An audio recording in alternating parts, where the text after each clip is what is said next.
সিলেটের আলিয়া মাদ্রাসার জনসভা শেষ করে এই পর্যায়ে তারেক রহমান এখন মৌলভীবাজারের পথে। তিনি মৌলভীবাজার যাচ্ছেন, তার গাড়ি বহরে আছেন সহকর্মী জাকারিয়া আহমেদ। আমরা সরাসরি তার সঙ্গে যুক্ত হব তথ্য জানার জন্য। জাকারিয়া, এখন গাড়িবহর কোথায় আছে, পথের পরিস্থিতি এবং নিরাপত্তা কেমন দেখছেন? জাকারিয়া, নিশ্চয়ই শুনতে পাচ্ছেন আমাকে। আপনি তো তারেক রহমানের মৌলভীবাজার এখন তিনি যাচ্ছেন, সেই গাড়িবহরে আছেন।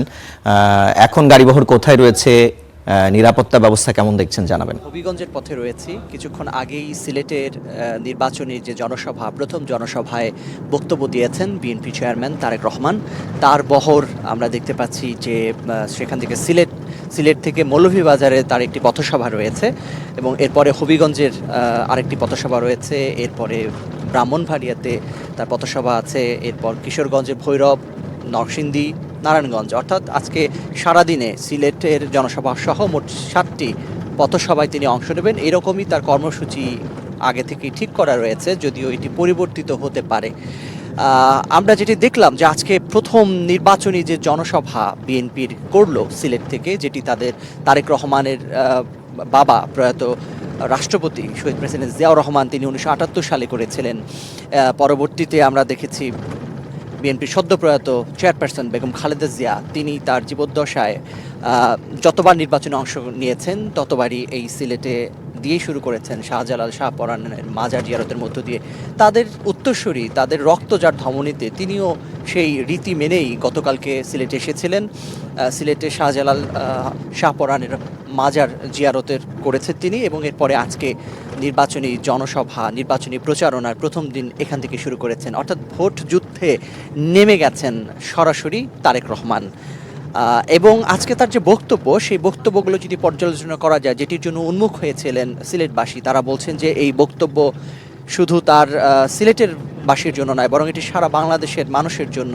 তার বাংলাদেশ বিনির্মাণের যে স্বপ্ন, তার যে পরিকল্পনা, তার যে প্ল্যান, সেটি তিনি বলেছেন সবার আগে বাংলাদেশ, সেটি তার ভিশন, সেটি তার লক্ষ্য, সেটি তার মূল প্ল্যান বা পরিকল্পনা বাংলাদেশকে নিয়ে। তিনি বলেছেন যে পতিত আওয়ামী লীগ তারা বন্ধক রেখেছিল বাংলাদেশকে, তাদের যে পররাষ্ট্রনীতি সেখানে বাংলাদেশের মানুষ কিংবা বাংলাদেশের স্বার্থের সপক্ষে কোনো কিছুই করা হয়নি। সেই জায়গা থেকে তিনি বলেছেন দিল্লি নয়, এবং এর পরবর্তীতে বলেছেন যে 71-এ যে রাজনৈতিক দলটি বা 71-এ যারা স্বাধীনতার বিরোধিতা করেছে তারা নতুন করে বাংলাদেশ বিনির্মাণ করতে চায় এবং অনেকেই জান্নাতের টিকিট বিক্রি করছে। এই বিষয়গুলো তিনি তুলে ধরেছেন এবং বলছেন যে এই দলটির বা যারা আওয়ামী লীগ যে সরকার ছিল তারা পলাতক হয়েছে 24-এর গণ আন্দোলনের মধ্য দিয়ে, তাদের যে আস্তানা, তিনি যে শব্দটি ব্যবহার করেছেন তারেক রহমান, তিনি বলেছেন যে সেই আস্তানাগুলো সম্বন্ধেও মানুষের সজাগ থাকতে হবে এবং ভোটের মাধ্যমে কিংবা ব্যালটের মাধ্যমে তাদের জবাব দিতে হবে।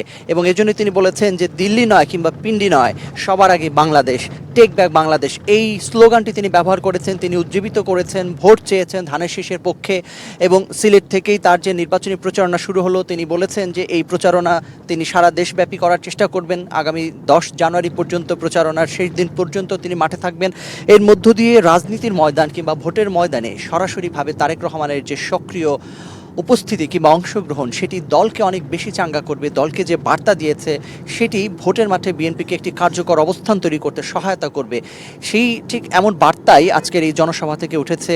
বিএনপি নেতাকর্মীরা যেটি বলেছেন, আমরা সকাল থেকে আমাদের যারা দর্শক স্টার নিউজের, তাদেরকে আমরা দেখানোর চেষ্টা করেছি কি স্বতঃস্ফূর্ত অংশগ্রহণের মধ্য দিয়ে এই জনসভাকে তারা সফল করেছেন। তারা এও বলেছেন যে এই জনসভাটি শুধুমাত্র রাজনৈতিক কর্মসূচির অংশ নয়, কারণ তারেক রহমানের সহধর্মিণী জুবাইদা রহমান তিনি সিলেটেরই মেয়ে, অর্থাৎ তারেক রহমান তাদের জামাই এবং স্থানীয়ভাবে সিলেটি ভাষায় তাকে বলা হয় যে দামান।